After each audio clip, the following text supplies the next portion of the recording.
For the first time, secure from the pests of a weapon that any fleet or army on earth, armed with their own, we shall prevail.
From the Great Basin to the Rockies to the four corners of Utah, Colorado, Arizona, and New Mexico. This is KMMU Main Street Media Utah coming to you live. We are streaming on YouTube, Rumble, X, and our website, kmmu.org. Please join our host, John Twitchell, for Let's Talk Utah's Talk with John.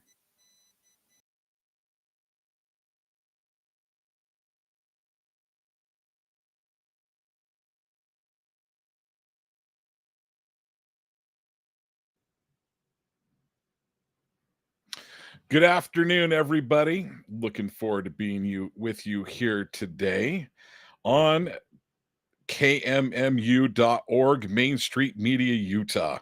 Now, folks, you can join us on Main Street Media, Utah on a number of the different platforms we have. First of all, KMMU.org. Feel free to go there. Then, secondly, obviously, you can find us on X or Twitter, whatever you want to call it, as well as our other channels on Rumble and YouTube. So we look forward to being with you for the remainder of the next hour and 45 minutes, roughly. Look forward to chatting with you. Now, before I introduce my guest, I'm just going to mention, boy, he's got some big stuff that's happening. We got some big stuff that's happened. He's got things he can't even talk to me about. Oh, well. But the bottom line is he's here to bring lots to us and lots to you. So we're looking forward to have it before I introduce him real quickly, I want to give out the top of the hour show prayer and the show mantra. Now, the prayer of my heart, when it comes to doing this show, like I said, it's the prayer of my heart. It's not actually, I must admit, it's not, we'll leave it. It's prayer of my heart. I hope my show is a gift back to my forefathers, the founding fathers, and may be an acceptable token to our Father above. Then the show mantra, where I try to take guidance and the direction of what we're trying to do about this show is: where there is liberty, there is the Spirit of Christ. Where the Spirit of Christ is, there will be liberty, and the greater the Spirit of Christ, the greater liberty will be. Comes from multiple places throughout Scripture, as well as Article 7 of the Constitution. Now, let's bring on my great guest, Michael Letts. Michael Letts is the founder, CEO, and president of InvestUSA.org.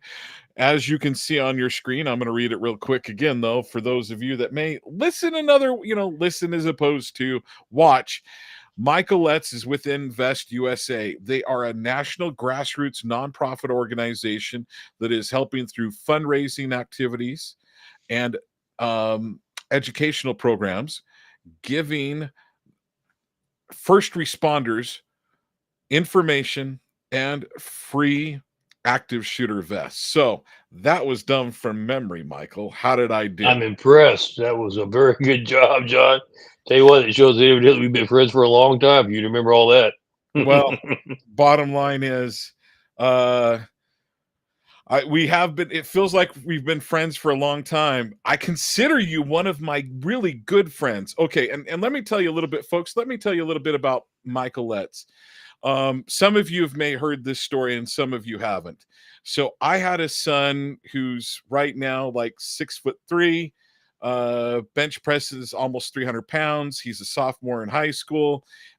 He's in the 1,000-pound club, which means between benching, squat, and deadlift, he can do over 1,000 pounds.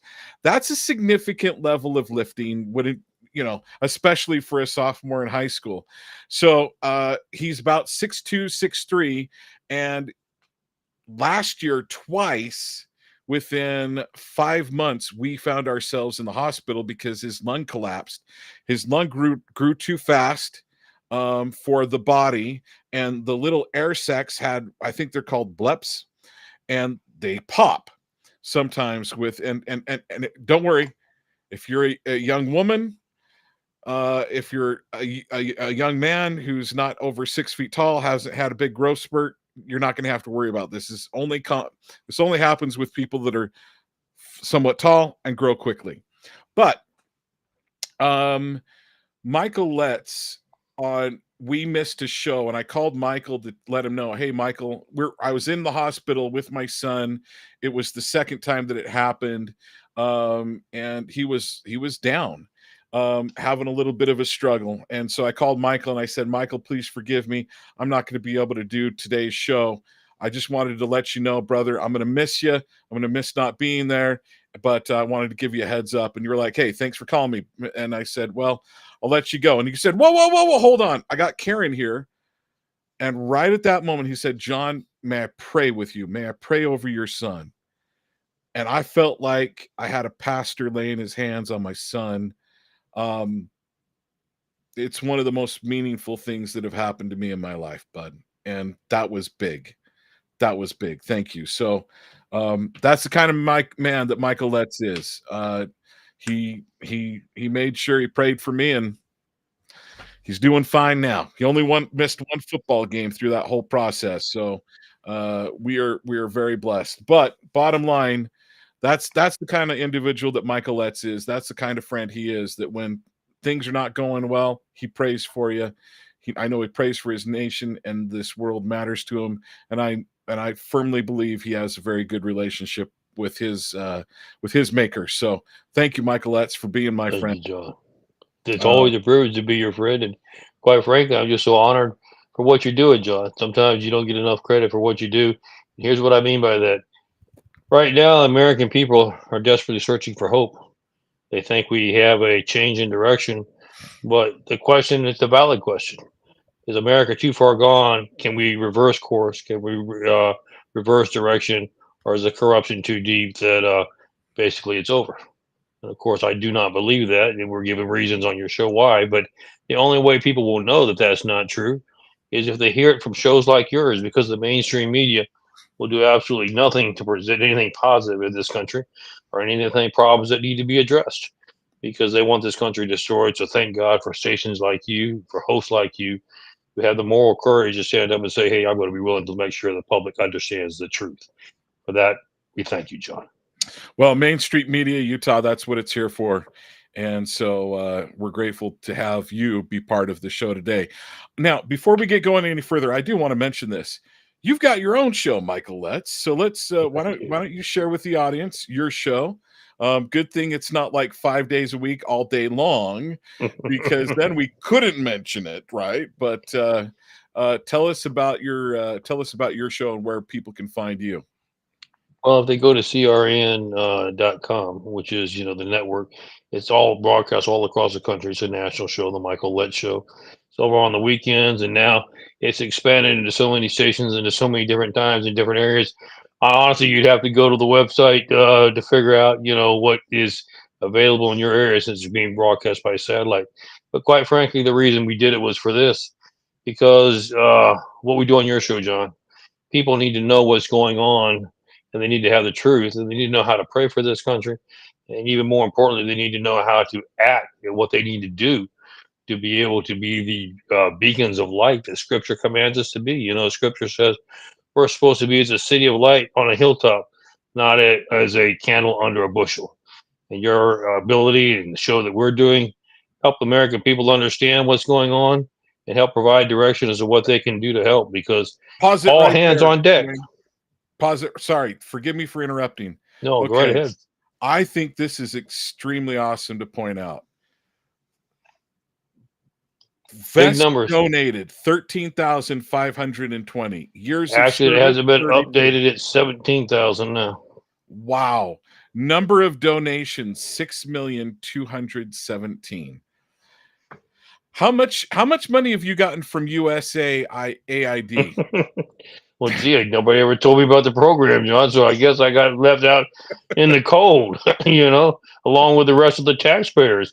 Sad part about it is that's your and I money. And boy, I'll tell you what, John, I know we're going to discuss it on the show today, but, you know, if we could have just simply stopped the criminal element, the money laundering, the, you know, fraud, not waste. Waste is bad enough, but waste is nothing compared to the fraud and the money laundering that's going on. I don't think we'd have a deficit in this country of $36 trillion right now. Well, let's hope that it gets turned around and oh, it's going to. may not be pleasant, but it's going to. Trust me. Well, the good thing is some of the states are starting to pick up on this idea of what Doge is doing. So let's hope that more states wind up doing this, so we can find it all throughout the government. Actually, we have a auditor here in Utah. Her name is Tina Cannon. Great last name. And an interesting thing about her is what kind of got her on the political scene is she wound up calling out some of the corruption that happened up in a town that she lives in. I believe it's a town. If it's not the town, it's the county. But there was some corruption going on. She pointed it out, and we have a good one here. So I think we've got another one of her, and that reminds me, I've got to reach out to her and get her on. So let's continue. So let's hit some of the topics. Now, I want to mention I want to mention that I do want to hit these, and these came up right as I was getting on. Letitia Files, Letitia James, how radical politicians fueled Letitia James' political ambitions. There's been a bunch of work been done. She happened to get a bunch. She happened to basically what she accused President Trump of doing. She's did. Done. So her and Ilhan Omar figured out, hey, marrying your family, meaning like not a spouse that becomes family, but literal marrying family members, at least on paper, right? You get one into the country, the other one you get some property done. Then also, India launches massive missile attack on Pakistan. That's a little concerning. And then also Stephen Miller. Actually, I really like this guy. Stephen Miller's He's America's great. First Legal drops bombshell lawsuit against Chief Judge Roberts. So how about we start with that one? The lawsuit accuses the powerful duo of the lawsuit against Chief Justice John Roberts Jr. in his capacity as presiding officer of the Judicial Conference of the United States, and Robert J. Conrad, director of the administrative offices of the U.S. courts. The lawsuit accuses the powerful duo of running what AFL describes as an unconstitutional shadow agency and violating federal transparency laws. The lawsuit filed on April 22nd slams the Judicial Conference. And so I want to get your thoughts. Well, I think Steven's exactly right at what he's doing. Let's put it in layman's terms so that all of our listeners and viewers can understand. You have an association, that, is run, obviously, the chief presiding officer is the Chief Justice of the Supreme Court, John Roberts. And the membership there is kind of like a little country club. You're not a member of the Judicial Association, you don't go anywhere because you remember it is the Supreme Court Chief Justice that appoints cases to federal courts, to federal judges. And it is also the membership that kind of interact with each other. It doesn't make any difference whether you're liberal or conservative in the country club setting, you're all drinking buddies together. And they all discuss objectives of what they're going to do.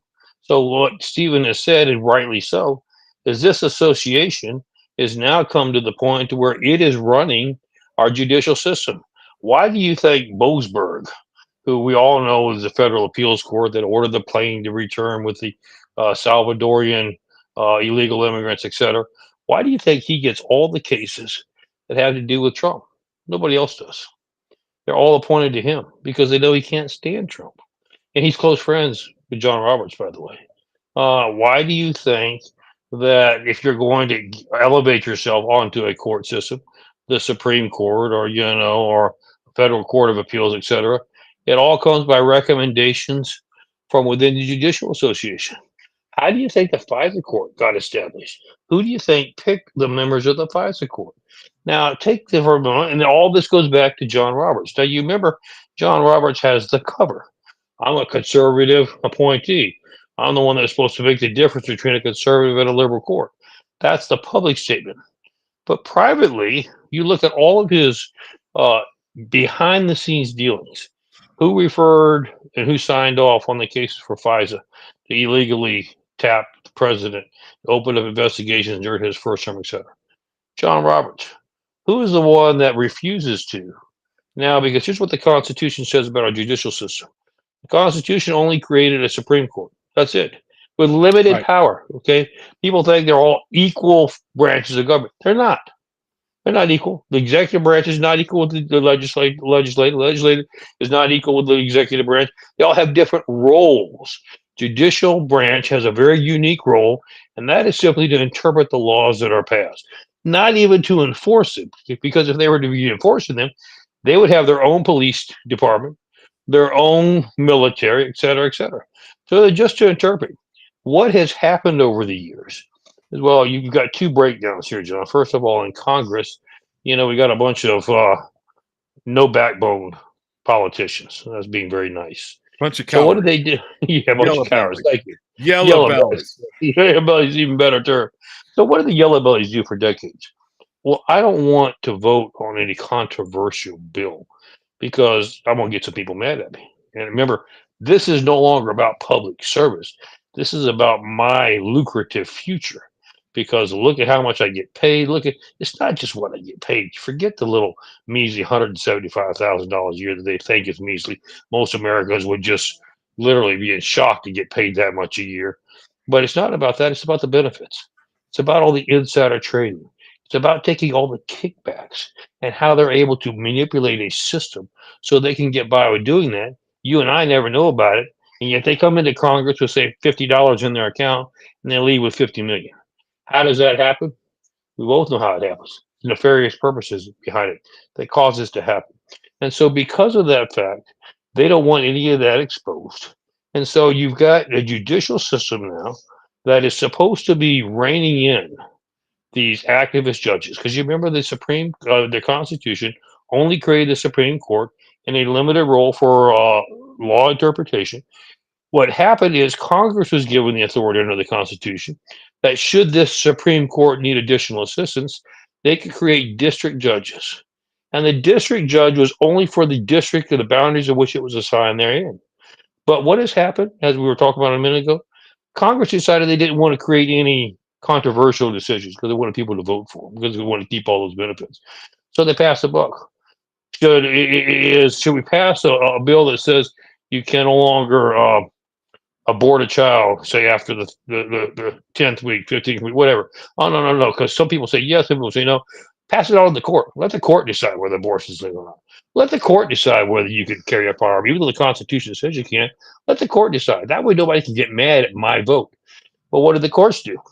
Well, they don't have to answer to the public because they're not elected. They're appointed. And so what they did, they remember who are they appointed by? Appointed by Congress. So sure, we'll take over your role of not having to vote on anything controversial. We'll make the decisions for you. But they also took that to mean that I guess you're giving us more power too, even though the Constitution doesn't allow for it, you're giving us more power. And so the court system began to latch onto that power to the point now where we have district judges making nationwide edicts.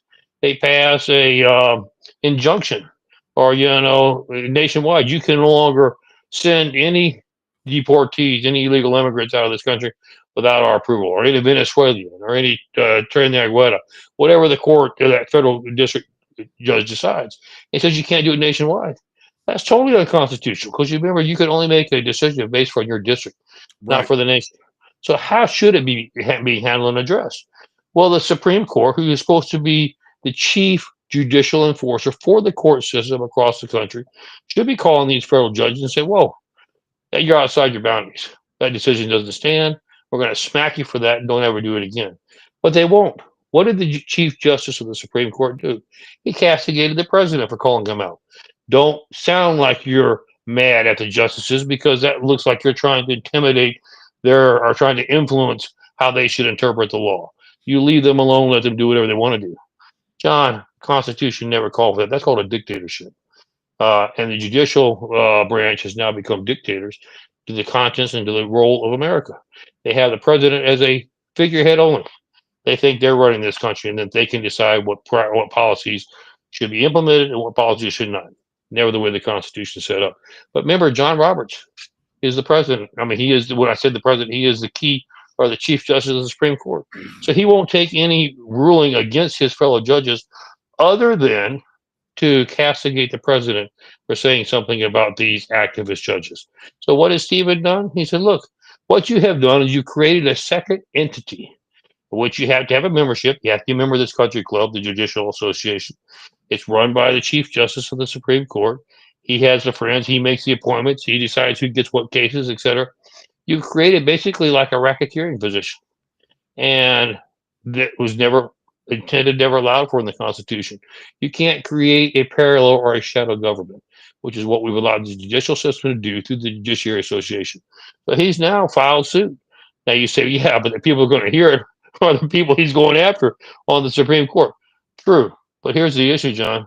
At least the American people will get to hear them try to defend their unconstitutional behavior. Right. Where is this headed to? It's headed to major changes in our judicial system. One or two things are going to happen, John. Either we're going to get some real new leadership in the Supreme Court, or we're going to have to make those changes ourselves. What do we mean by that? John, I'm willing to make this statement. There's an awful lot of corruption in our judicial system. We know it. We've got casework against it. It's not been exposed yet. I'm telling the administration the time has come to start making sure the Attorney General issues the criminal referrals, issues the indictments, and we start seeing even judges. Yes, just because you wear a black robe does not put you above the law. Handcuffed and put before trial for their treasonous and nefarious acts. When you start seeing that happen, you're going to see a big change. The same thing with Congress. When you start locking people up, when you start holding people accountable, John, suddenly things are not as bright and rosy about committing crimes anymore. Well, folks, here in Utah, we have a judge that was indicted for putting out child pornography and other things. We've got judges in Michigan. We've got judges in New Mexico that are supporting and defending and hiring and hiding illegal immigrants. And then on top of that, there has been some scuttlebutt that someone on the Supreme Court might actually have had some interactions with Epstein type stuff. I think it's more than one. That needs to come out right away.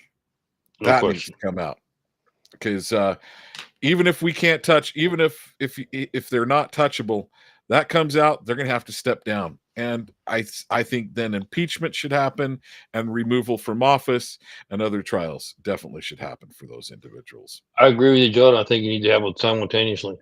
I think it's time. We have more than I was arguing this afternoon before that was the call I was on before I got on your show. I think the administration has more than enough evidence of illicit crimes and wrongdoings and treasonous acts. Here's my position: is you have enough evidence to issue preliminary, what we call preliminary indictments. Doesn't mean you can't add to it. Doesn't mean you can't subtract from it if something you find out is not actually documentable. But we don't ever do that. In preliminary indictments, we only indict based on enough facts that we feel like we have at present to win that particular charge. So it's time to go on ahead and move to indictments, charge with what we have, keep those charges open so we can continue to add to it as investigations go further. But the American people have the right to see that we meant what we said, and we're going to hold people regardless of their status. I don't care if you got governor. I don't care if you got president beside your name. I don't care if you got chief justice. Whatever your title is irrelevant. You're an American. And you're to be held accountable for your actions, period. The same as anybody else. Well stated. Okay, let's move on to another subject because boy, we're we're almost a quarter. We're past a quarter of the way done with the show, and man, we've covered one thing. Any thoughts that you want to mention on India launching missile attack on Pakistan? Anything there? Yeah, there's no question. We've been monitoring that situation throughout the day closely. Here's where we're at, folks. I'm gonna call them the cabal. It's a global situation. We've talked about it on your show before. The dominance of wanting one world organization to determine the fate of everybody there. The only thing standing in its way is the United States. They quickly determined that America was too big, too powerful to attack from without. They would have to destroy from within. They have been attempting to do that for the last couple of decades, have gained great success in some areas, but with the election of President Trump, obviously suffered a tremendous setback. So what do they do to compensate for that? They need to shift the narrative. They need to shift the focus. How do they do that? One of the things that President Trump is doing is he's trying to keep us out of wars, which hurts the military-industrial complex. They don't make money unless somebody's blowing each other up because they're able to sell the ordinances and the bombs to them. So they're pushing buttons. You've got whether it's in Ukraine and Russia, or whether it's now India and Pakistan. They're trying to stir and create a global conflict, even a world conflict would be even better for them, which would then divert our attention towards survival, for lack of a better word, not allow us to make the necessary reforms, allow this president to serve out his remaining term, and then hopefully they can regain their power back, squelch all these ideas about trying to hold people accountable, about determining where the corruption's at, and get back to business as usual of continuing to destroy us from right within and making themselves wealthy and powerful at the same time. Well, let's hope that we get that accomplished because we need to get rid of those that are more worried about making money than even making sure that people live. That You're exactly right. You know, with India and Pakistan, they have been nemesis for quite some time, and quite frankly, I don't think we're going to have a whole lot of sway as to how they resolve their differences. I think the best way we have is to contain it to make sure it doesn't get any further than beyond their borders. okay. Let's hit the next point. So, we've got a bunch of topics. Let's hit what's happening on the border. And you know, we've talked about how President Trump. So back, I want to say it was President Roosevelt, not Teddy Franklin, Roosevelt. Teddy, Go the Teddy. good one, or at least the Yep. better one of the two.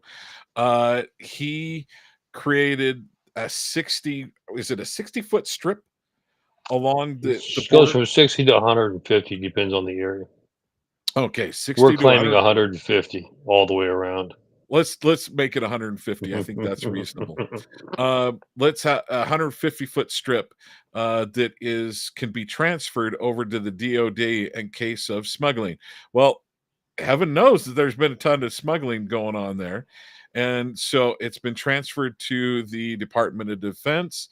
And on top of that, Donald Trump reached out to the president of Mexico and said, hey, we're happy to help you help come down and help take care of all those nasty drug gangs that you have.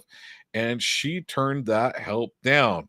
Now he said Good. she's a lovely lady, a lovely individual, and we would like to help her out, but she's too afraid of the gangs, too afraid of the gangs down there to do that.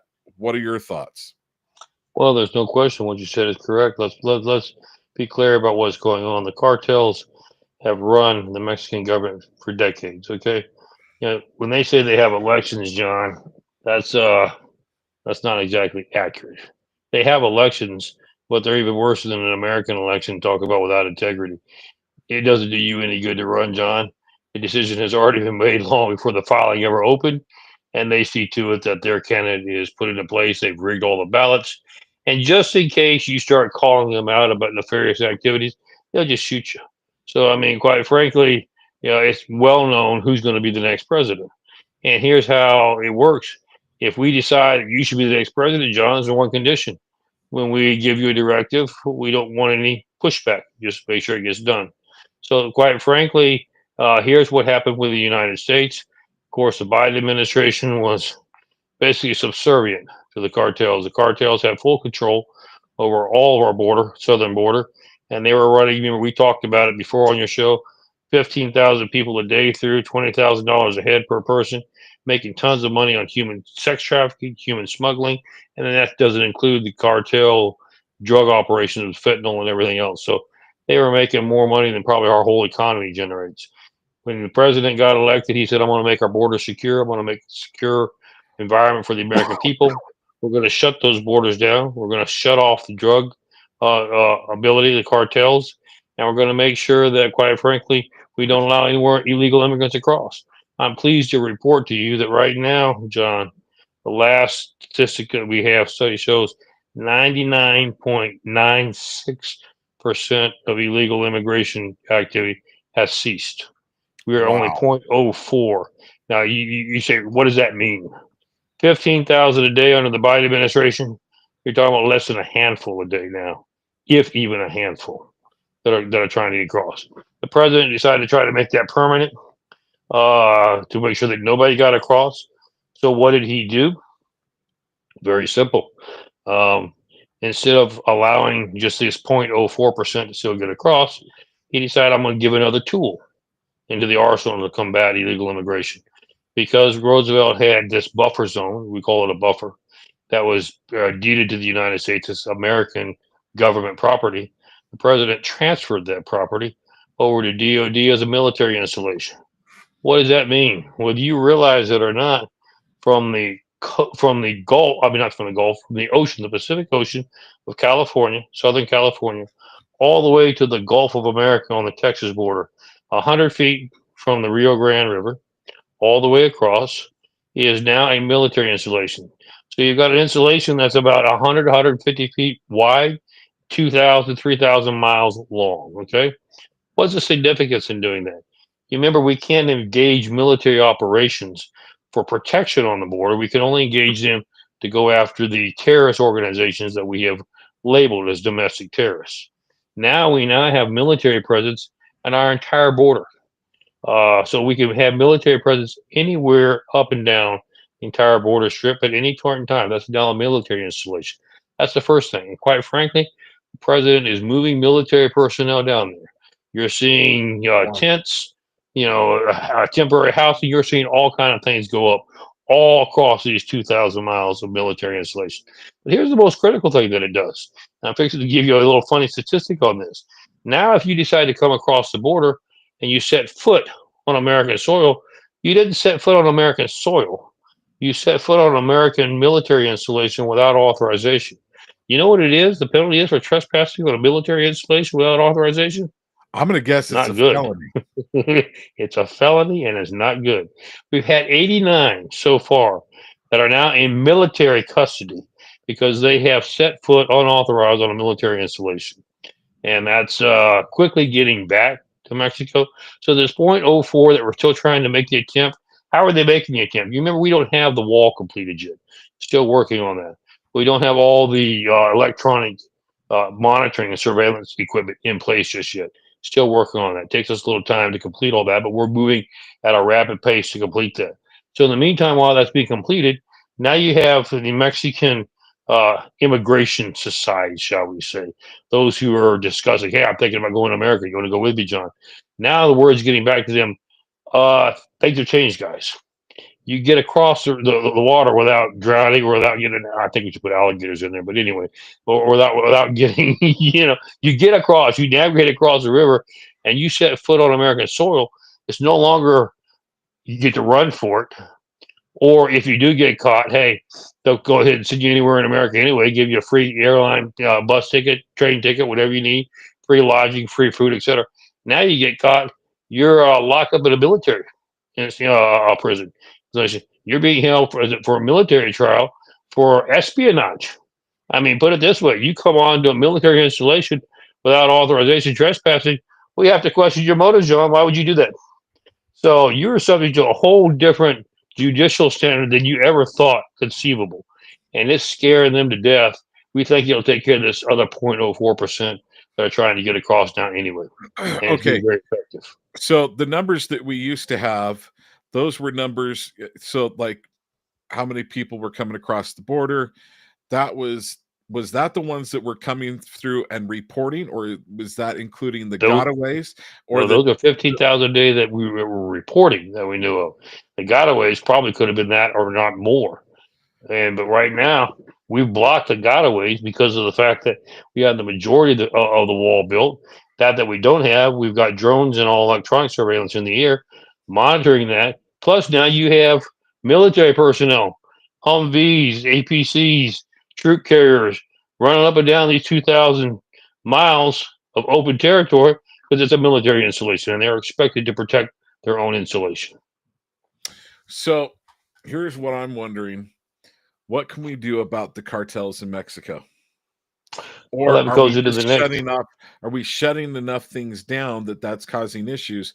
Because if my concern is, all right, that's what's happening at the southern border, then what's going to happen with the northern border? Because the northern border is significantly bigger and a lot more That's a open great question. than the Great question, Joe. southern border. So let's address both of those questions. Let's address, first of all, the southern border and give a quick finalized update on that. So you remember when the president took office, we made it abundantly clear we were sending military personnel there, which now we've gone to the ultimate ability by establishing it as a military base to make sure we defended anybody that wanted to come across. Plus, we said this. We said that, not only shutting this down, we knew it was going to create disruptive their business plan, their business organization. So we made a point. You hurt any American, you hurt the hair of an American, you will incur the wrath of the American government. End of discussion. You remember we talked about it on your show. We had 9 American university college kids who were butchered, basically tortured, butchered, massacred. And then we also had the fact that, quite frankly, we had a number of two elderly tourists that were killed by IEDs on the roadside that were planted and set off to go out to kill them. So we honored our word. Now, nobody knows that. The mainstream media has never reported that because we're not trying to publicize it. But covert operations were put into place, and we did what was necessary, including going across the border if necessary to disrupt their operation and their supply line, their operational command, and anybody's presence that we could find. I had said this was months ago that if we did that, be prepared for a lull, which you saw, John. You didn't see anything discussed about the cartels for what, 30 days, something along those lines. Yeah. And then suddenly it would become a resurrection. The resurrection would be the fact that it would be what we call the second tier, the lieutenants who survived coming in, trying to put the pieces together and create a new empire for themselves. That is what is occurring right now. That is why you heard the president say, hey, we got them on the ropes. We got them on the run. We did what we need to do the first time. You want us to come across this time, welcome us. We don't have to do it covertly. Come across and we'll finish it off. Well, of course, she's scared for her life. She's scared not just for her life, for her children's life, for her grandchildren, for her parents' life, etc. So her immediate reaction was what the cartel told her to tell her. No, don't come across. Now, so that the American people understand, you remember I had mentioned to you before that a lot of armaments that were designated for Ukraine were sold on the black market, purchased by the cartels, and are 200 feet across the little river in a position to actually do harm to America, to its citizens. you don't think for a minute now that we're going to let that stand. So we're trying to be nice, saying we're going to help come protect you and eliminate your thing. We understand that you said no, and we get it. You don't want to be responsible for a decision. So what does that interpret for us, the American people? We're going to take care of business anyway, but now you don't have to have, you can have plausible deniability. You didn't support it, didn't approve of it, opposed it, but so you have no accountability with the cartels. But we're not going to let the security of the American people be jeopardized by a particular group that just happens to think they've got strong, which they do, strong armaments on the other side of the river that they think they can intimidate us with. Not going to happen, John. So you may or may not see it advertised in the media, but trust me, we've got this one under control. And remember, we said all along, you engage us. You did the wrong thing, because our purpose is not to disrupt your operations, is to eliminate them. And you're seeing that happen now. Well, I think right on our border, I'm more than fine with them eliminating opposition, shall we say. No problem at all whatsoever. It's what we should have been doing. Let me put it this way. Anybody that feels a little twinge of pain or guilt or for him, well, let's think about the rape trees that were on this side of the border for Correct. 4 years.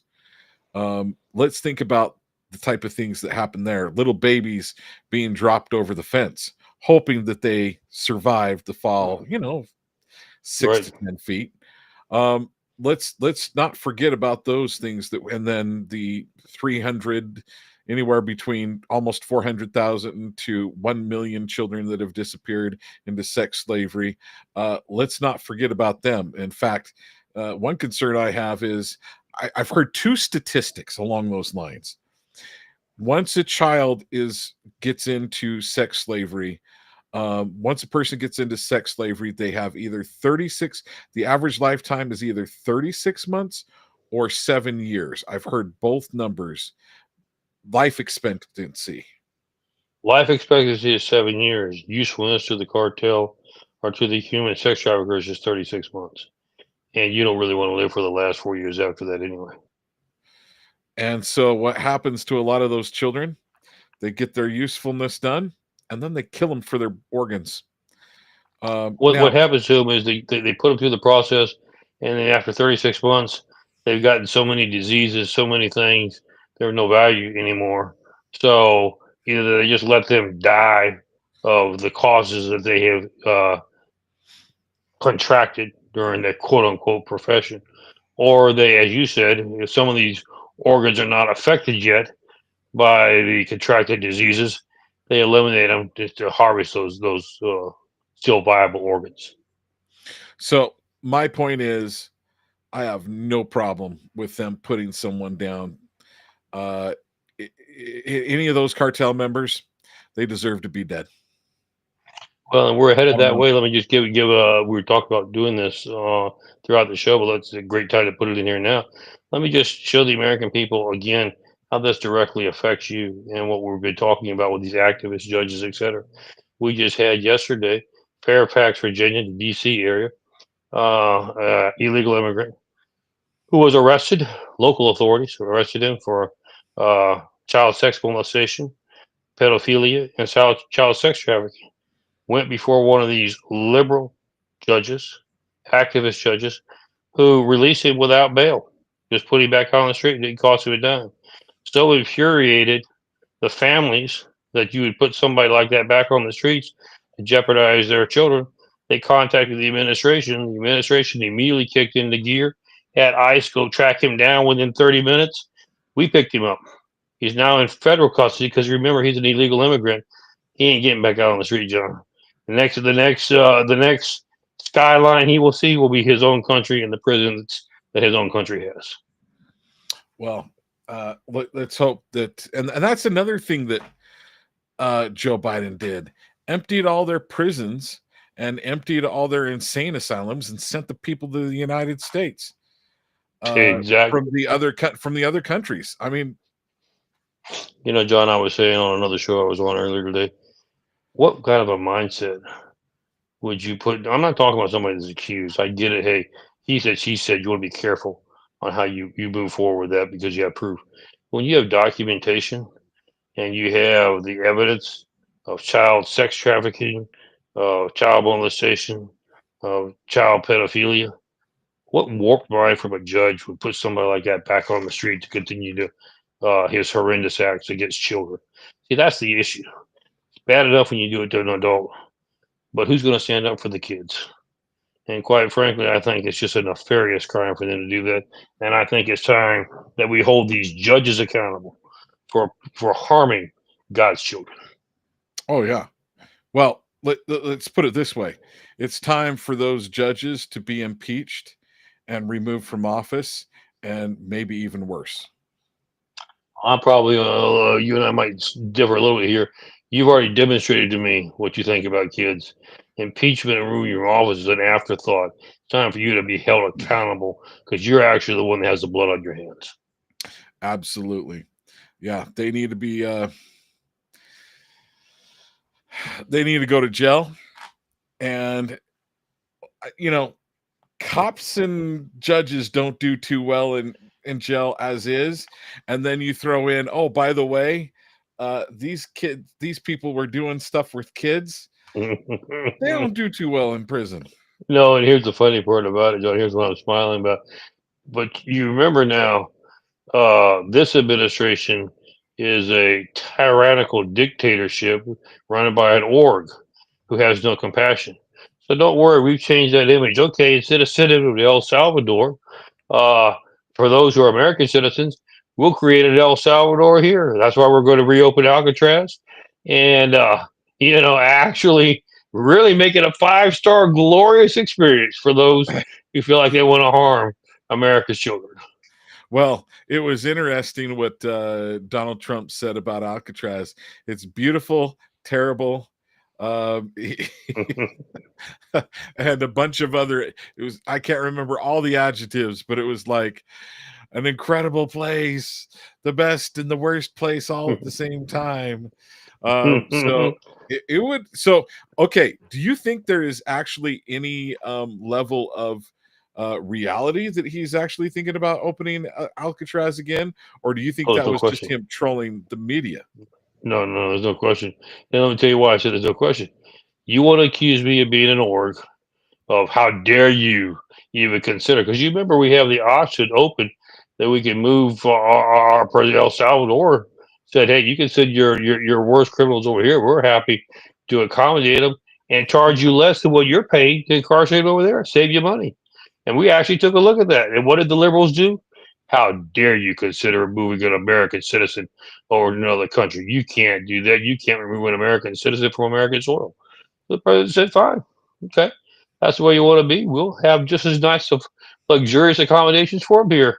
Got a great place already built. We just need to renovate it a little bit. It's called Alcatraz. And no, we're dead serious. If that's the way you want to be as a liberal, you demand that they be kept in this country. We've got some places we can put them in this country. They're not going. They're going to wish they had gone to El Salvador, quite frankly, when it's over with. But we're happy to show you our compassionate side and keep them within the borders of the United States. Okay, so we may have found something that we finally may disagree on.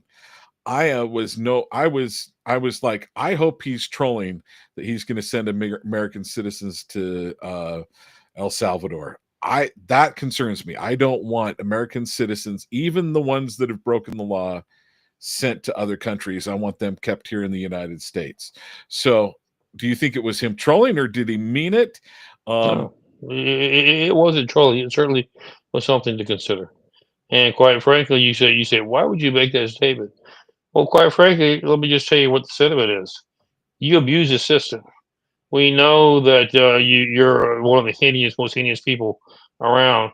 Why should I have to continue to pay for your meals and your accommodations for 30 years? Technically, I'll just take you out back and hang you.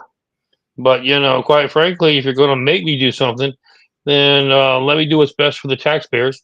Get you totally away in case there's any breakout, which there really wouldn't be. But if there was one, don't want to put you back at risk. I mean, the American people back at risk because of you. So I'll move you out to another area. I'll pay less to accommodate you.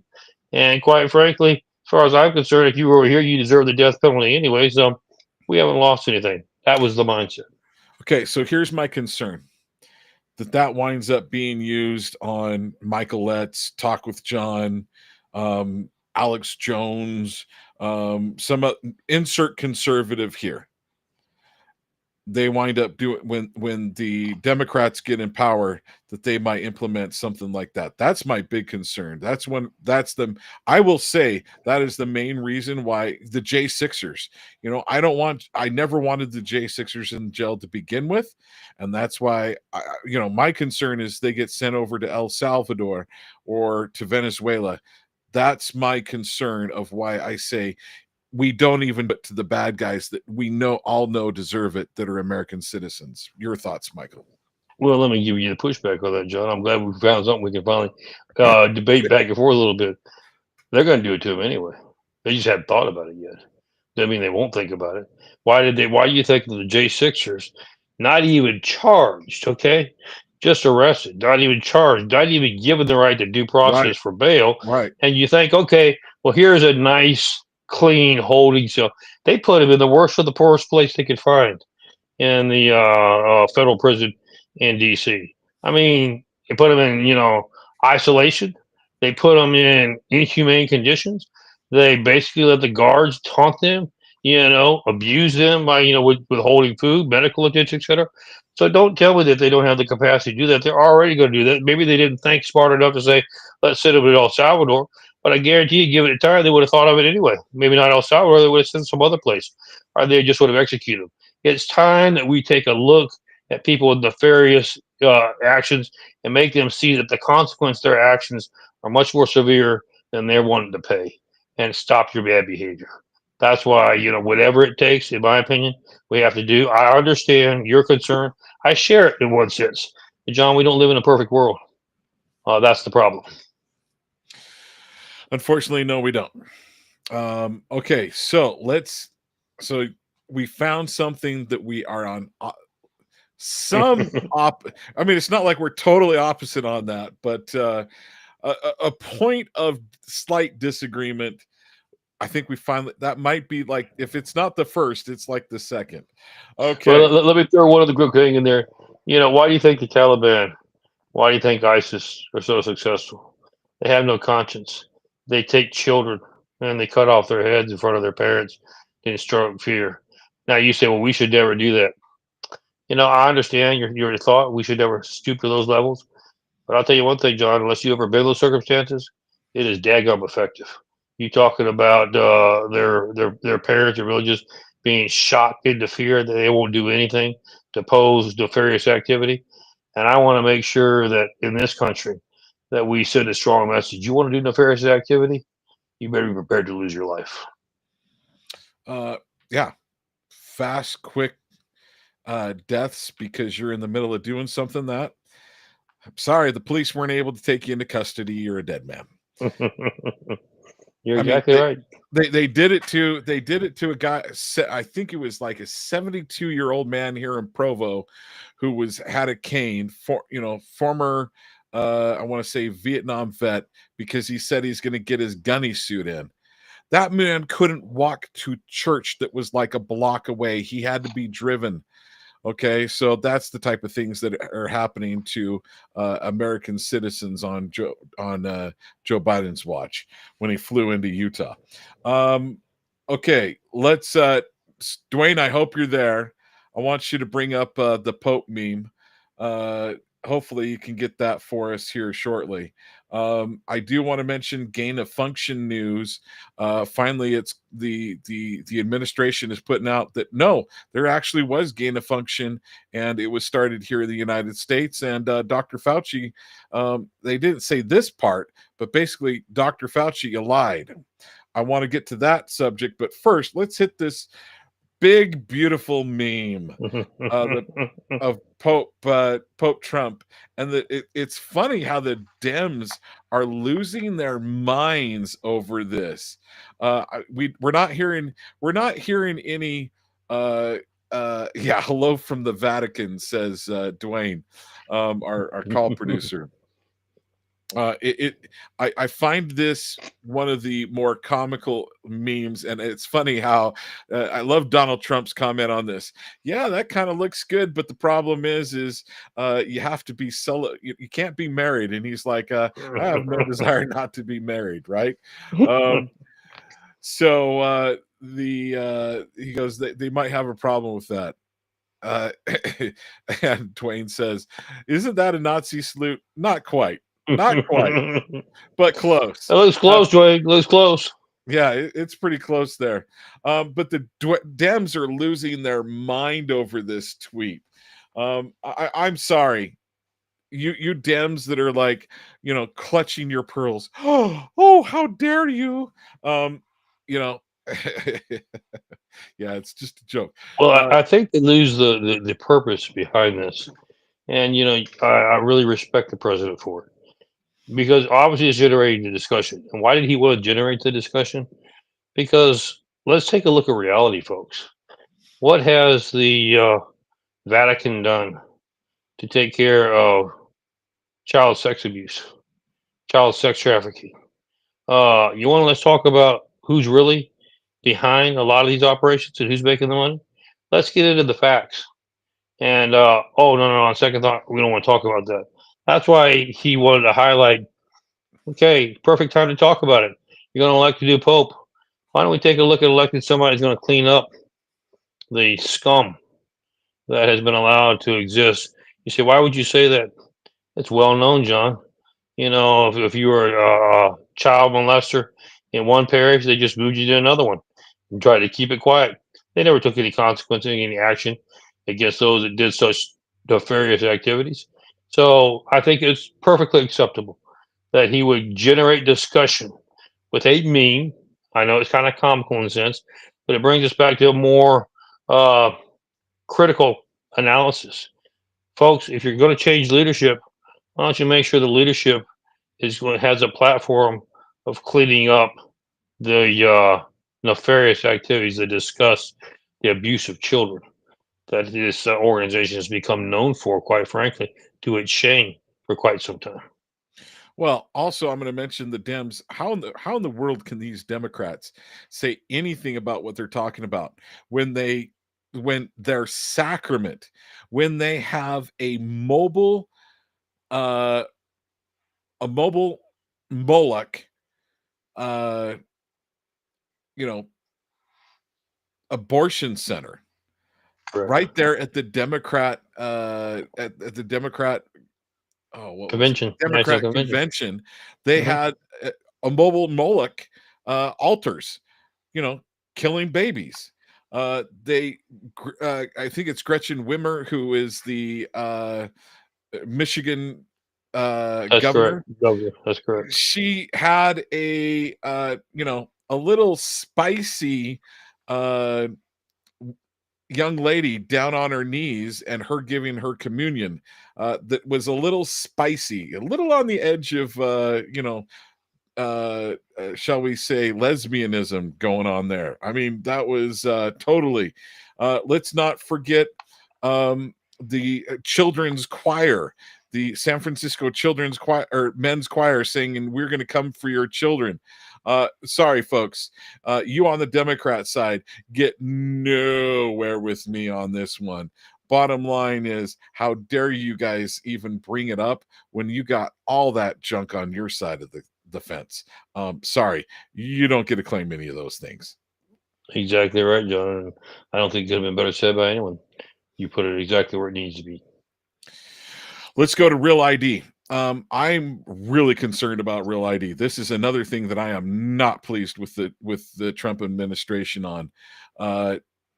I think it was 4 administrations had talked about possibly getting this done, and we get this done under Donald Trump. This is scary. Well, let me give you both sides because actually I agree with you, John. What is the flip side? What is the rationale behind it?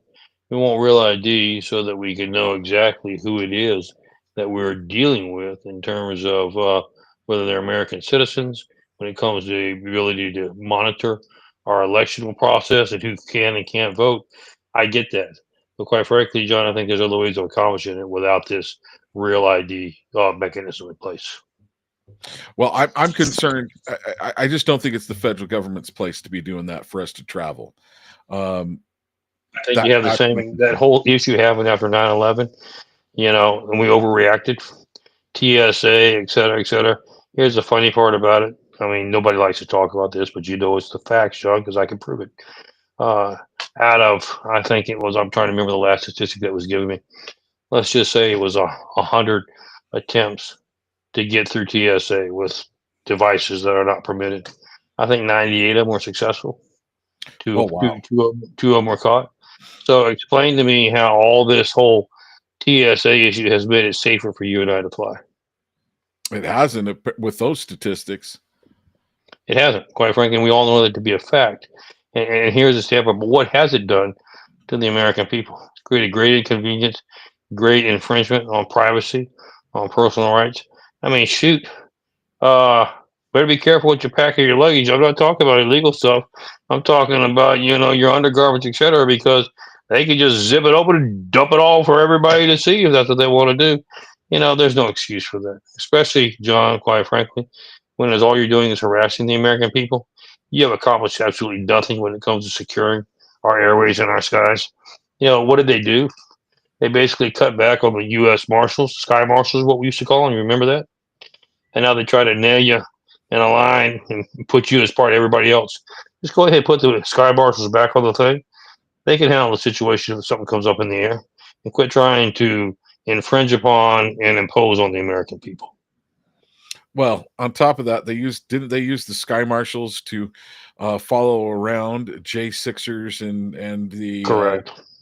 those Again, the individuals? weaponization, politicalization, that was under the previous administration. Exactly right. Okay. Next topic. Boy, we are getting through them, but we've still got a bunch more. Let's get into the a little. Let's hit again the judges. Let's get into Letitia James. Let's get into the judges. So first, let's start with. Yeah, well, Dwayne says we're getting through them. Yes, we are. Okay, so let's get on to let's re-mention in New Mexico. More information has come out about the judge down there that had Trende Ragua or whatever it In the is. Agueda, yes. Had a gang member at his home. Then they had other gang members over. He was shooting them. He gave them an AR. I believe it was a suppressed AR-15, That's correct. supposedly that was the daughter's. I want to let's. I mean, what's going on there? What is that judge thinking? Well, let's talk about what is the law first. First of all, it is a federal felony to harbor illegal immigrants. Okay. And because you remember they're criminals, it's a federal offense. It's a felony. Now, what was he doing? He knew that they were gang members, and it's not just that they were gang members. First and foremost, they were illegal immigrants. So he is harboring criminals and a fugitive. That's a felony, a federal felony in itself. Second of all, it's a felony for an illegal immigrant to possess a firearm. Okay, he's sitting there providing them one and using his ranch as target practice. He's encouraging them to bring other members. And quite frankly, so you've got a judge who is involved in criminal felonious activity. And I'm going to throw this in. It wasn't just that he was allowing them to shoot their firearms. He was part of their training That is exercises, correct. meaning That the is correct. judge. And so what you're seeing here, John, is a total disregard for the law. Same thing with the judge in Wisconsin. Okay, you're not supposed to. It is a felony. Once again, it is a felony to obstruct justice in terms of harboring or aiding and abetting an illegal immigrant. Section 8 title is very clear. What is she doing? First of all, big signs in her court. If you're concerned about basically what you say, if you're concerned about getting caught by ISIS, please call our court hotline number and we can arrange to have your hearing heard via Zoom. So you don't even have to come in. You can be from a undisclosed location and guarantee you won't be caught. That's the first thing. You talking about a slap in the face to the justice system. That's it. I don't know how you get more slapping than that, quite frankly, John. second thing that you're looking at is this: so then what happens? You have somebody that actually shows up.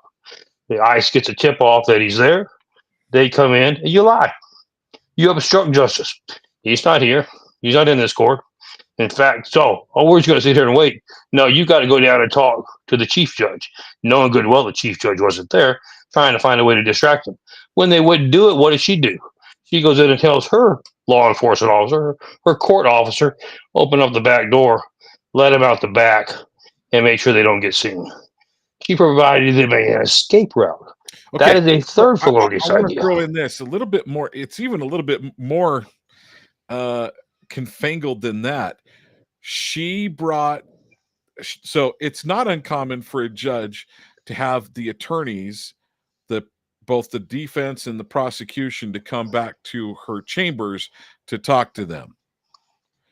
Correct. But I don't know that I've ever heard of that they bring the defendant themselves into her chambers with just her defense attorney, leaving That the is correct. prosecution out. So she brought those two into her chambers and then had her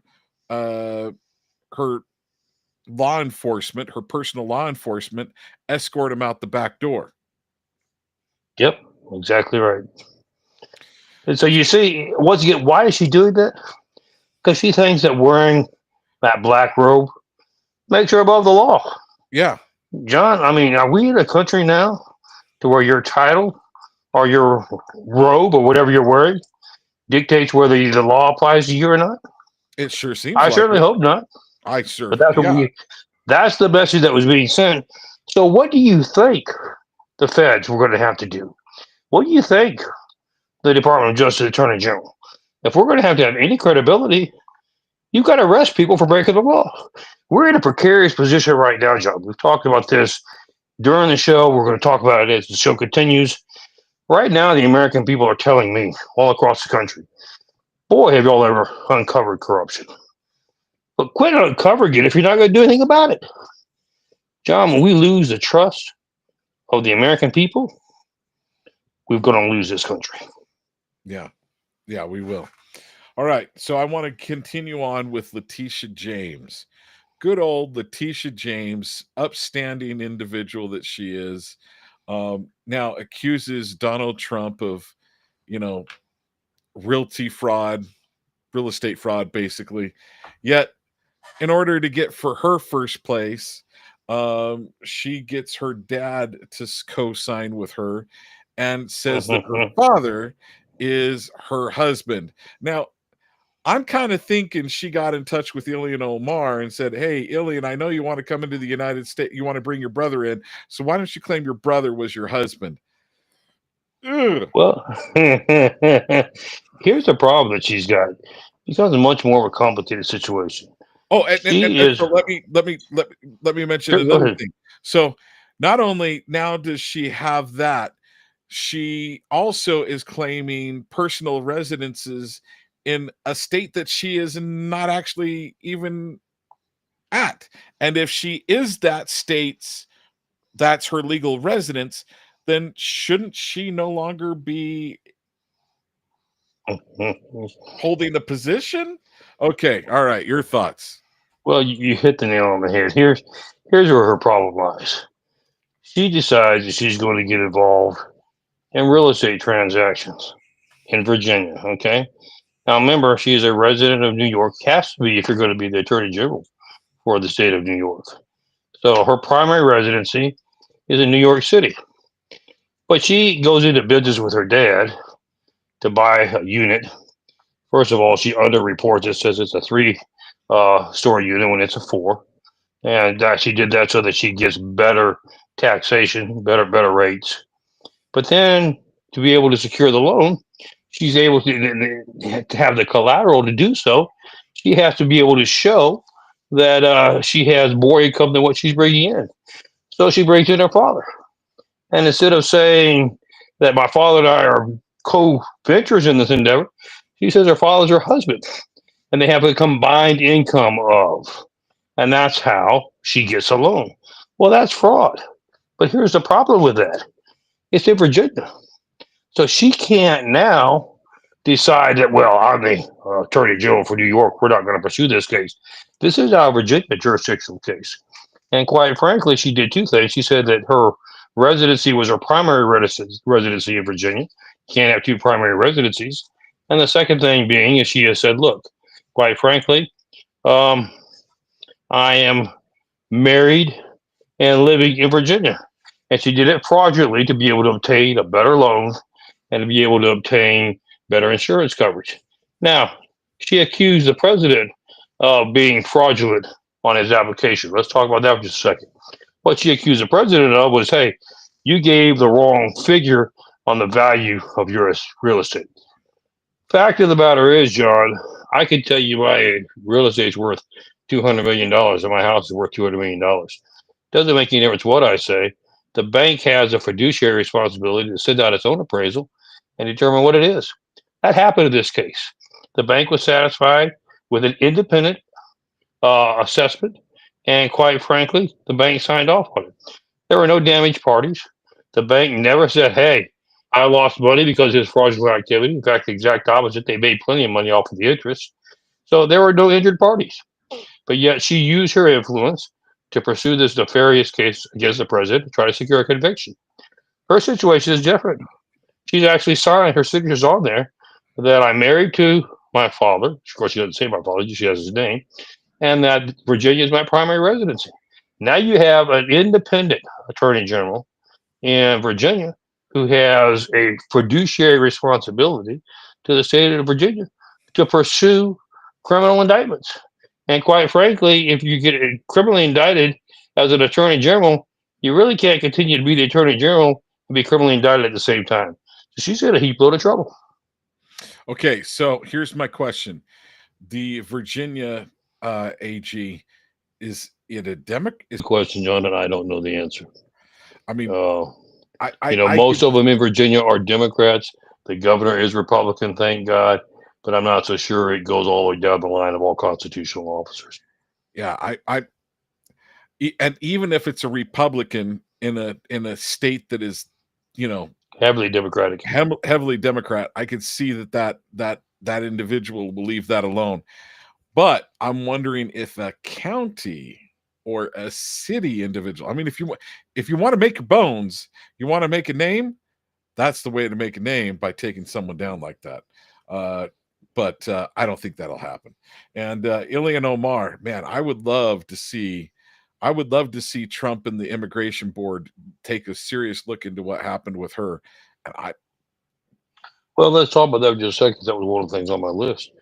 Is here you have Ilya, who came to this country illegally. Why you say illegally? Because the only way she could stay in this country is to be married in this country. So she marries her brother.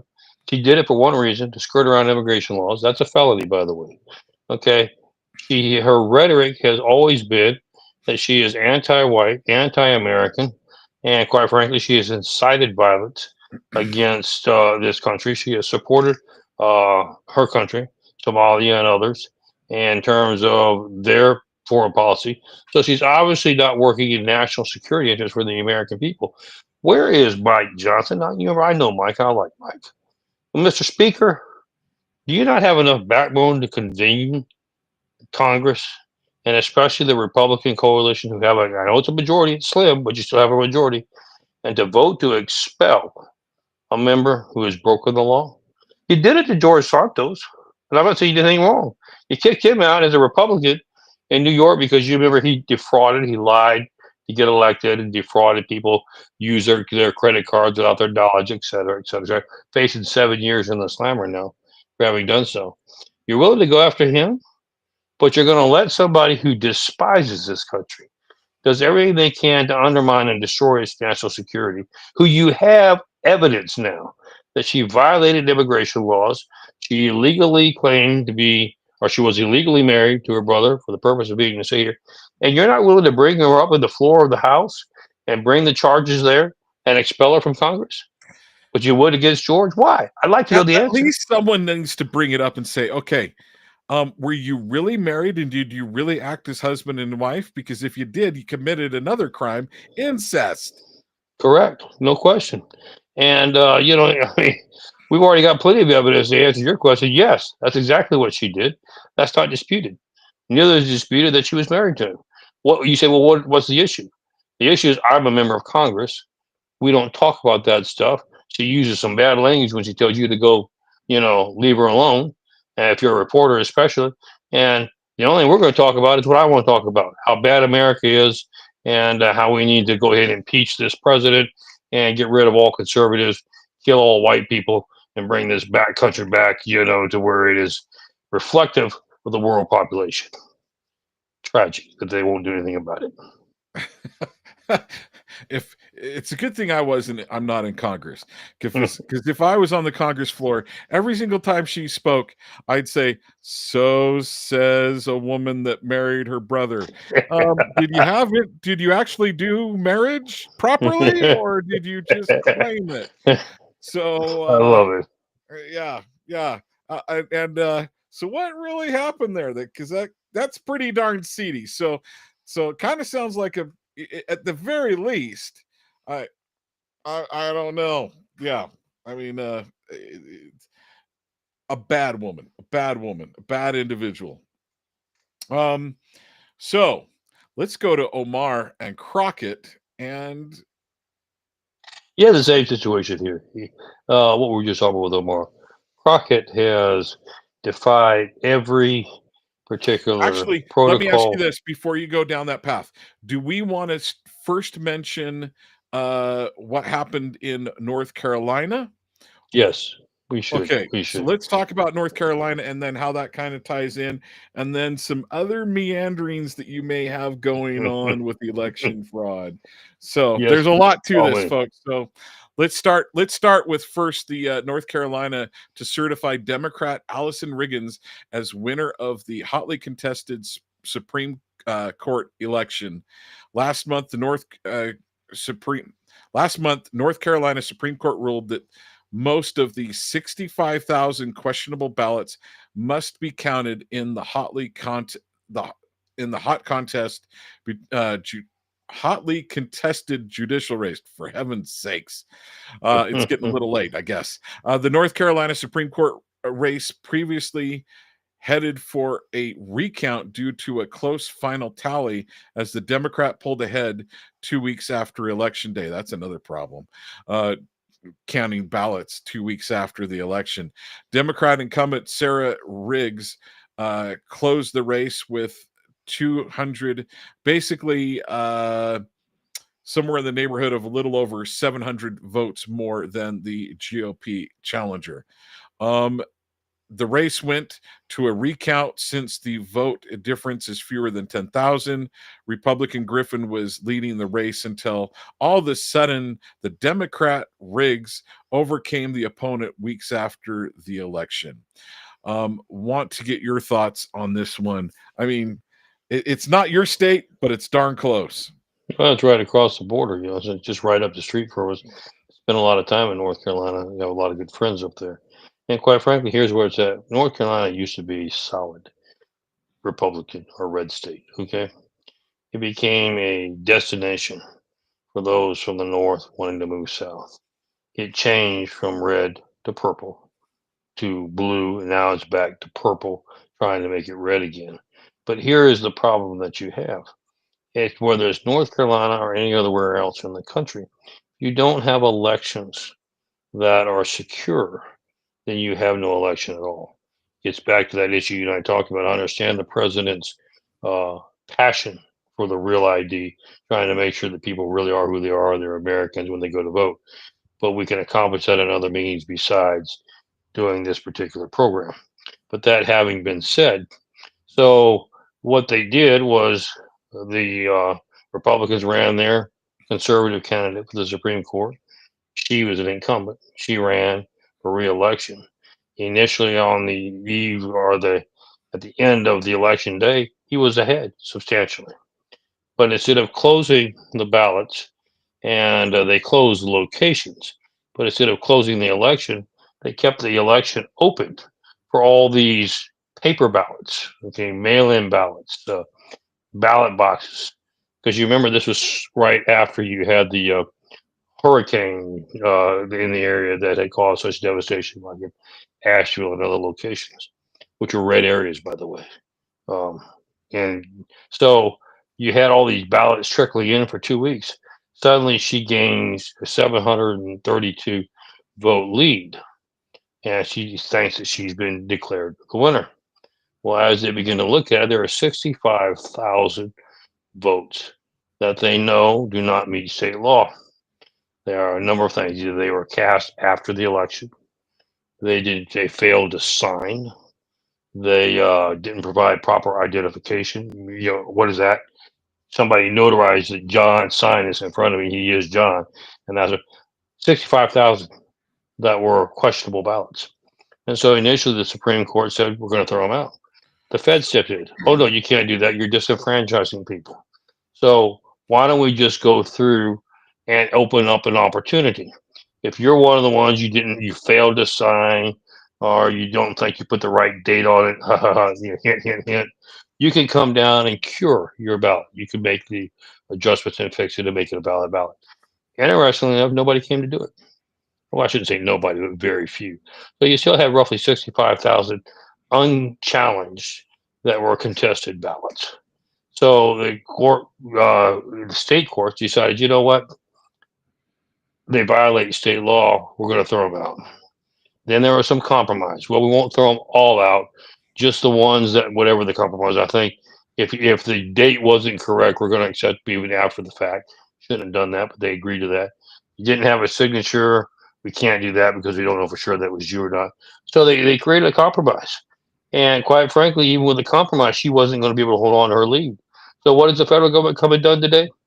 On second thought, the federal government has decided you will certify her and you will count all 65,000 votes, whether you think they're to be, whether they're valid or not. They were cast, and it would be disenfranchising to those who cast them. Of course, here's the question. So you're saying they're disenfranchising. What if they're cast by legal immigrants? Federal law as well does not allow you to vote as an illegal immigrant, but you're going to make it certify that they're valid ballots anyway. Federal court, see, the federal court, this is the activist judges, totally disregards what the law is and said, yeah, we don't care what the law says. We're telling you to go ahead and certify her and swear her in for the next term of the the North Carolina Supreme Court. That's what we're facing against, John. That's one of the things I want to make sure I stress on your show tonight. Yes, we have made progress in the first 100 days, tremendous progress in some areas, but we're also being stymied from within, from activist judges, from corrupt politicians, from corrupt bureaucrats, from corrupt law enforcement agents. Yes, federal agents who, remember initially when I was on your show a year or two ago, I said, nah, it's just the people at the top, John. We clean out the top, we're going to be good. Now, unfortunately, I'm having to change that verbiage and say we've got people all the way to boots on the ground who are corrupt. We're going to have to weed out and make sure every one of them gets done.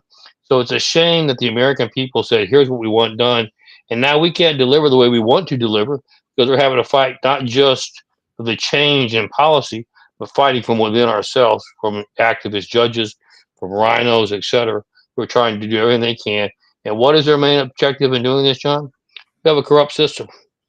People are enriching themselves by billions of dollars, and they're stealing it from you and I as the taxpayers. They wanted to make sure they have full control and full power over what your life should look like. They're not willing to give it up without a fight, John. Well, let's also hit what's happening with Omar Crockett and election fraud. Well, here's what we've got, because right now there are 56 indictments, or what we call referrals, that have been given over to the Attorney General's office, to Pam's office, for election fraud across the country, including some in Crockett's area. And here's what we're saying now. These are not cases, John, to where it's, oh, it looks like, unfortunately, John was tired and counted one vote twice. These are documented cases that will exactly change the outcome of congressional seats, of federal elections, the whole 9 yards. And we now have the documentation and the proof. The Doge Committee actually found it, being honest with you, auditing our election commission. You know, you've got a national election commission, they'll call the Federal Election Commission. And when we begin to analyze the records, we begin to see the system that has been set up nationally to compromise election systems. And so this is in states all across the country, not just swing So it's states, being done nationally. being done nationally all across the country. And so they immediately referred these indictments over to the Justice Department, what we call, criminal referrals over to the Justice Department. Now, let me give you the good and the bad. Let me tell you about the frustration we've been talking about during this show. So Pam just got 56 more criminal referrals dropped on her desk. What happened to the ones that were doing with the Epstein list, et cetera, et cetera? It seems to me that, just as I told you before, what I'm beginning to hear all across the country is y'all done a heck of a job helping uncover corruption, but why waste your time doing any more if you're not going to prosecute the stuff you've already got? And quite frankly, John, I think that's a valid question. Okay. So what's happening with Pam Bondi? Well, yeah, you got the $1 million question, John. Is that and cash? I know them, love them both, but let's talk about the official version, and let's talk about Okay, what I would like to see done. So here's my concern with Pam Bondi. Pam Bondi. Donald Trump loves beautiful women. Holy cow! No Boy, question. I can't argue that. And many men do. I've got one myself, so Yes, you do. Yes, you do. So, but I look at Pam Bondi. She's not as good as I thought she was. Like the George Zimmerman incident happened on her watch, and she should have just said, "Hey, there's nothing here." And she let that whole mess happen, and Black Lives Matter and everything, starts going sideways. Pam Bondi is in too many situations where I don't, I'm going to say what happened with Epstein with Pam Bondi. So I'm like, she's had 2 times that guy has been in her jurisdiction, and so I'm being quiet. Please tell me good things are in the works. But I mean, at least come out and say, hey, we have got so much information here. I can't let any of them off the hook. We are going to release information, but we're working on it. But okay, all right, I'm going to be quiet. Please tell me what's going on with and the election integrity. Let's look at what you just said in 2 different veins. Okay, let's look at the system itself, then let's look at the player that you mentioned, Pam Bondi. All right, the system itself.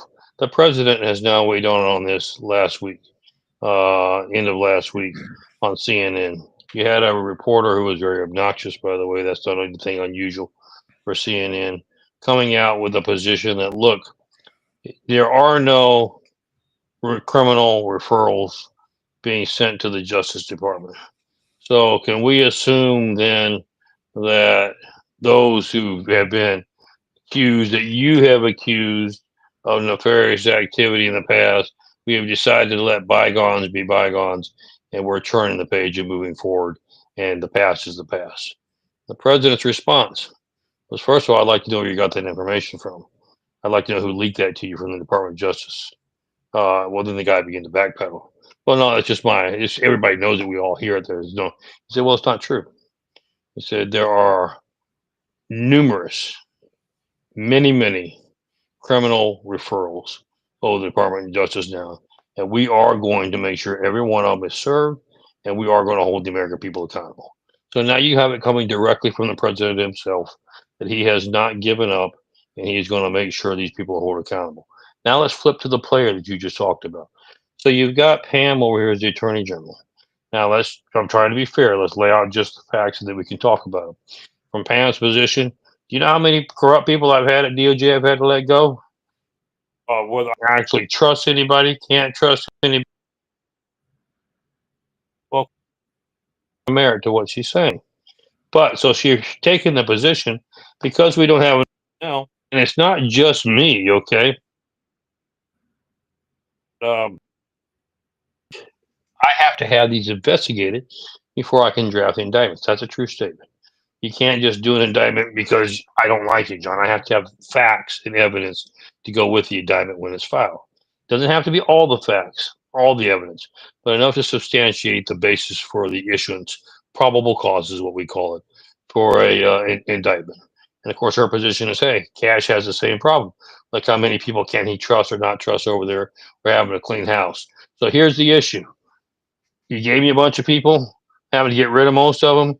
You gave me, instead of one handful of work like I thought, you gave me 10 handfuls of work. How am I supposed to balance all this and get it done in a reasonable manner that looks presentable to the president? My response has been very simple. Pam, your methodology is this. You want to make sure that the indictment has everything in it, is sealed tight, is ready to go. Nobody has to add anything to it. That can take considerable time to get done. My position is, if I have enough evidence against John on a few things, let's go on ahead and issue the indictment now. And it is certainly permissible in court for me to amend the indictment at any point in time and continue to add things as we discover more and more. I'd rather see us do that and act like we're moving forward with prosecuting than on the other. Now, what is the argument against that? Well, now John knows he's under investigation, so he's going to try to destroy anything else. I don't want him to know anything until the fact we've got everything we can find on him and hit him at one time. My response is this. You honestly think John doesn't know that we're looking at him? Really? I mean, the worst place you can to try to keep a secret is in D.C., okay? Everybody knows what's going on. Even if they don't, they make it up, okay? So you're not gaining anything by deciding you're going to wait until you have the perfect package to deliver. What you are doing, though, is you're losing the trust of the American people. You're making this president look bad. That's not fair to the president. Yeah. Not fair to the office of the presidency. The same thing with the director for the FBI. I get it. I understand the frustrations you have with getting the personnel to complete the job. But if that's the case, I've got the perfect solution for you. John, as I go across this country, I have people by the thousands approach me. We love this country, love what you're doing. What can we do to help? And then I kind of look at it for a second. We're not asking for a job. Just what can we do to help get this country where it needs to be? So my point to them is, look, you have millions of Americans that want to help. Probably 90% of them don't have the capability to help with what you need. But I guarantee you there's 10% of them that do. And I'm more than willing to step up to the plate if they're asked to do so. So why don't we get together and make sure that we engage the American people and be transparent? This is why it's not moving as fast as it should. The president said it's going to move. This is why it's moving slowly. America, we need your help. I think if we do that, John, we'll get an outpouring of support, an outpouring of people that want to step up to the plate to do it, and you'll start seeing some action. And remember how this translates.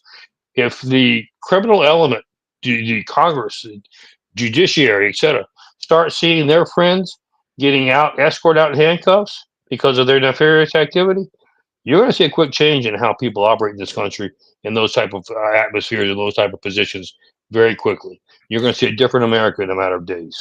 Yeah, I think it's important to just send the message, right? I agree, and that's where the discussion lies. Now your listeners, your viewers have, where we're at. The positive of what I've just told you is we have a commitment from the president that whatever it takes, we're going to get the job done. The negative I have for you is we have those who would prefer to, and then of course the question gets raised: are you really just trying to make sure everything's buttonhole, or are you slowing the process down because you don't want to see the results? I think that's a fair question too, John. You open yourself up to criticism when you make commitments that you can't deliver. Okay. There's a little bit on election fraud that we still haven't covered. So let me mention the three topics, and it's 7:47 your time, 5:47 our time. There's Harvard, military transgender, FBI raided DC area and found boxes and files of.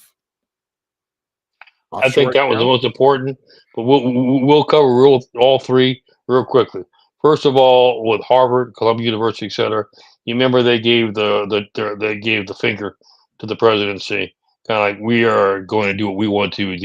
Screw you! You don't tell us what to do. The president said, you're going to risk your federal grants. We don't care. We don't think you're going to do it. Now he's done it. Now they're panicking because now suddenly the money dried up. They're laying off hundreds of staff, hundreds of faculty because of the fact that the money is dried up, which I think is ironic from this standpoint. They have endowments. They can be pulling on their I endowments want to say it's and like keep everything open. $56 billion. That is correct. You are correct. But are they doing that? Oh, no, no, no, no, no. So evidently, the programs didn't mean enough to their conscience to spend their own money to do it. Now they're cutting all this staff and blaming it on Trump. He doesn't support, diversity, which we don't, quite frankly. Everything should be done based on merit. It should be diversity, it should be merit. And the president's taking a hardline position, and that's what we're accomplishing. On the transgender issue, great victory today by the Supreme Court. Just happened today. The president had ordered that, look, I'm going to make our military a ready force, a fighting ready force, one of the most lethal in the world once again. It hasn't been. We've been a joke over the last 4 years under the Biden administration on the world stage. Everybody knows it. So what is one of the first things the president did and Pete Hegseth implemented? Look, you want to be a transgender, that's your business. But you won't be a lethal fighting machine if you're worried about did you wear the right color lipstick today to get into the foxhole. So find you another occupation. You're no longer permissible and allowed to be in the military. Well, of course, what happened with the activist judges? Oh, no, you overstepped your bounds. You can't do that. Even though we're district judges, we're going to tell you national policy. You are not allowed in any form or fashion to discriminate against transgenders. And you cannot remove them from the military, and you have to reinstate anybody she did. Supreme Court just came out today. Nope, we don't agree with our district courts. President has every right to do so. The president, we uphold your transgender policy. It is now implemented as of today. The president says you're barred from service in the military if you're a transgender. The policy stands. So great victory for the president today. We're very pleased to see that the Supreme Court did that. We only wish that they start doing that like they're supposed to do and everything else, as we talked about previously on your show, John. On the third thing, this is a critical matter, is that there was a raid early morning, by the FBI. And we're not going to divulge what the raid was about. But incidentally, there was boxes that were found, not part of the initial cause for the raid, okay, that are striking. Why do I say they're striking? They have evidence of key members of Congress in the Senate and the House, and not just one or two. We're talking about substantial numbers in both sides who are now have attached to these files the bank accounts, tracking numbers of offshore concealed accounts, and we have who's been making the deposit of those accounts. USAID, Secretary of State's office, the EPA, US Treasury, and others. So now we have the substantiated proof of how much you've stolen from the American people. And quite frankly, my frustration was it appeared that was just going to be kind of oops. We didn't mean to find this, and let's just kind of keep this among ourselves, boys. But I ran my big mouth, and quite frankly, now national news is picking up on it, and it's going to be hard to look the American people in the eye and say, well, we have clear evidence, and what have you done about it? Where are the indictments? And if you proceed the way we should, as any other citizen, you remember nobody's above the law. Isn't that our slogan, John, including with this administration? Nobody's above the law. So if we do what is the right thing to do and make sure nobody is above the law, do you realize what it's going to do to Congress? And that is why I come back to the president. Now is the time to move on the indictments for members of Congress, for members of the judiciary. And quite frankly, this is going to shock people. Let me just use the illustration of the judge that put the child molester back out on the streets. You violated your oath of office.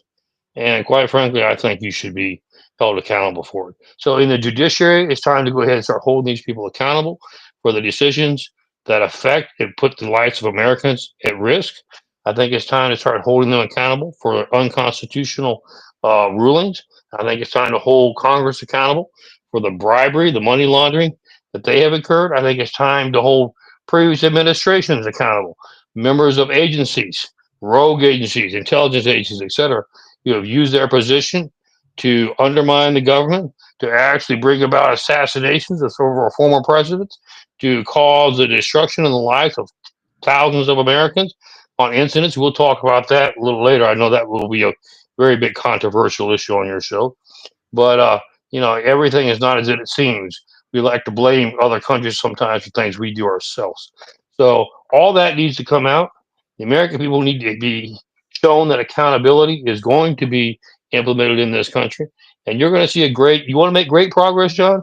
You'll make great progress in a matter of hours if you start doing that.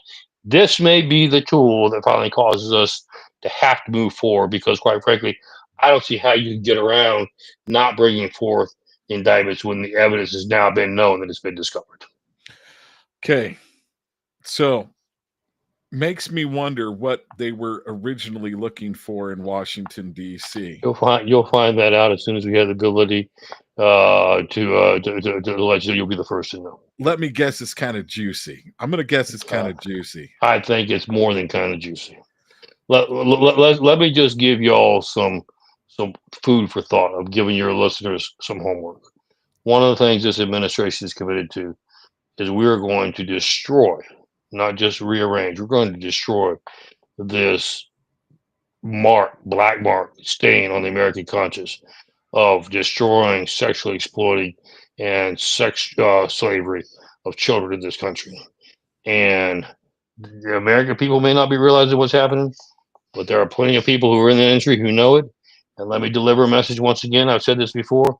We got your number. We know where you live. And justice is coming. And it's coming very swiftly. Why would the bank account numbers be in that same okay, so hey, I'm putting 2 and 2 together, so you don't have to say it. You're moving very quickly, John. You're a sharp cookie. I was about to ask, is this kind of a P. Diddy thing? Is this kind of an Epstein thing? All this ties in together. That was my guess. So when now you see why there's been some delay, if you want to use that word, in the release of files, because we had to get some other things lined up just to be able to say so. So if there's offshore bank accounts, then that means it's probably tying some people with those, some high-placed people in with those things, because that's why you've got to move money around, right? And then this is a perfect time. If I was President Trump, now it's time. Get that stuff out before the 2026 elections. We're starting to talk about that. Well, here's the issue that you have, John, so that your listeners will understand. We can get rid of some really bad people and possibly get some good ones in. We're going to. But here's one factor I want your listeners to understand, so they understand dynamically how things work. Now, let's just say this is released tomorrow. I can't let you continue to serve, John, now that this has been known and you've been indicted. Yeah. So now guess how many openings I have in Congress overnight? A bunch. So, I'm not saying that you can't navigate that, but you better have a plan in place. Well, and you remember now, the governor can appoint a U.S. senator tomorrow to replace you, but if you're in the House, it requires special elections, and special elections don't happen the day after tomorrow. They take months and months to be able to schedule. So you got to figure out how you're going to make sure you can still keep business moving to keep the government running if you don't have a majority in either side, quite frankly. So I asked Michael Letts on this. Is there some people that we don't on our side that we don't want to get caught up in this? And he didn't answer the question. And I asked him how many Republicans versus Democrats. I said, I'm going to assume there's more Democrats than Republicans. He didn't answer that question either. So I'm hoping that there's more Democrats than Republicans, and I'm hoping that there aren't any good ones on our side that we would hate to see go. Based on I think what you're going to find, John, is that I think what you're going to find is that this notion that you are good because you have a particular letter behind you is going to get thrown out the window. Good. I'm guessing. So I'm gonna guess that this person is not involved. I'm guessing Green is probably not involved. So that would make her even more powerful. So the bottom line is, let's let this happen so we can get keep the good ones and get rid of those bad ones. I say let's make that happen as soon as possible. All right. Anything else, any loose ends that you want to tie up, because we are up against it on time. Yeah, let me give just a 2-second thing. Folks, I know we give you plenty of bad news. We are making progress. America is stronger today than it was 6 months ago, and America is making a comeback. But we can't do it without you. Now is the time we stand united if we're going to win. Divided, we're going to fall. Don't buy the narrative of the left liberal that somehow we're uncompassionate, we're orgs, we're thugs, we're tyrants. We're doing it to make sure that we go back to our Constitution and what this country was founded on. God bless you. God bless America, John. You're a great patriot. We appreciate all that you do. Well, thank you, brother. I want to mention this just along the lines of what you just said. Here's the beautiful thing, folks. As much as I am horrified about the pain that those children must be going through, and that the Epstein stuff represents and the satanic ritual stuff represents, as horrified as I am about that, I'm grateful and almost happy that it's coming to light, because that means good men, and I'm just going to say good men, hopefully will stand up and start doing stuff about it. I believe they will, John. I believe we're counting on that. Right. So the bottom line is we now know it can't be denied. I know that there's been suspicion by many good men. There's been statements made, and I'm going to mention them because I do respect them. Alex Jones has talked about this. Jeff Rentz has talked about this. There are some people that have been poo-pooed. Ben Shapiro has talked down some of those. Jason Whitlock. I'm going to throw out Jason Whitlock. I mean, some really good people have talked about this stuff for years. MK Ultra victims have talked about this. Bottom line is it's starting to come out. People like you and I have been talking about this for years. I've been talking about this stuff since I was in my 20s. Well, you're only and just I've hit had 30, people look John, at me like I'm long. crazy. The bottom line is now it's coming out. We can do something about it, and we can play whack-a-mole and hopefully get rid of a bunch of this. Because if we don't as men stand up and do this, we're gonna have God's going to turn his back on us, and what happened to Babylon is going to happen here in the United States, and someone's going to come in and clean house and rape and pillage our women and children, and we're going to be dead. We're going to be. You're exactly right. Yeah. So, one thing I want to say, John, with what you're saying, real quick, compassion is protecting our children and our grandchildren for the future. It is not saying, well, these people deserve a second chance. I'm sorry, second chances are over. It's time for justice. Okay. Want to mention, thank you for listening. This has been KMMU Main Street Media Utah. We podcast live to X, Rumble, and YouTube, and are on our website at KMMU.org. We are on every Monday at 5. We start then. We have many shows throughout the week. Listen to us all day long and our daily hosts. This has been Talk with John and Michael Letts. Michael, thank you. Dwayne, thank you so much. God bless you, Michael, and God bless America, and God bless InvestUSA. InvestUSA.org. Please go there and take a look at what he has to offer, what his group is taking care of. Active shooter vests.